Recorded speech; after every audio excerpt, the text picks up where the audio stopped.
Doctor Panse, महाकर्षण क्षेत्र का प्रथम न्यूरोसर्जन अनंत मल्टी स्पेशलिटी हॉस्पिटल से आपसे बात कर रहा हूं। आज मैं एक अति विशिष्ट वैद्यकीय जानकारी आपको देना चाहता हूं। क्या आपने लकवे का मरीज देखा है? लकवे के मरीज में एक अंग शून्य हो जाता है, यानी चलता नहीं है, बात करने की तकलीफ होती है और इस प्रकार से उसकी जीना दूभर हो जाता है। हमेशा सभी के दिमाग में एक प्रश्न उठता है कि क्या इसका इलाज है? जी हाँ, इसके बारे में हमको सजग रहना है।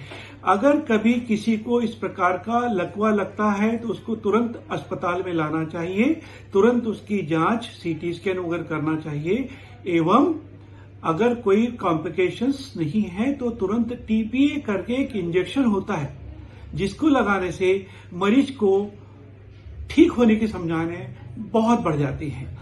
इसी दृष्टि से हमारे अस्पताल में अभी एक पेशेंट एडमिट हुआ जिसको की बात करते नहीं बनता था, हाथ पैर नहीं चल रहे थे एक तरफ के, उसको वह इंजेक्शन लगाया गया और आज वह बैठ रही है, हाथ पैर भी चला रही है, बात भी कर रही है और इसी का एक छोटा सा वीडियो हम आपसे साझा करना चाहेंगे।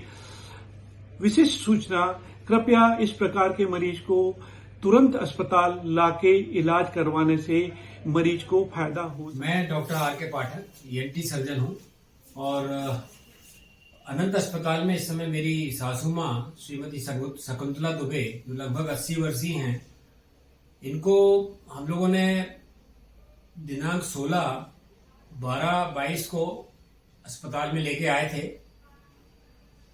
इनको क्या हुआ, 5 बजे 16 तारीख को शाम को अचानक दायां अंग जो है, हाथ और पैर सुन्न हो गए, वो बोलने की अवस्था में नहीं थी।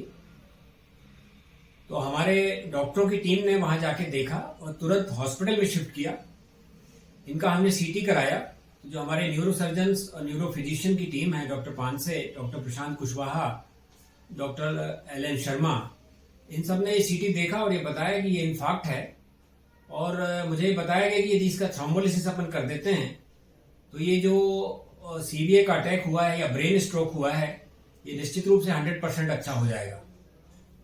लेकिन उसके कुछ कॉम्प्लिकेशन होते हैं, जैसे यदि हम वो थ्रोम्बोलिसिस करते हैं तो कई बार ब्लीडिंग होने की टेंडेंसी रहती है।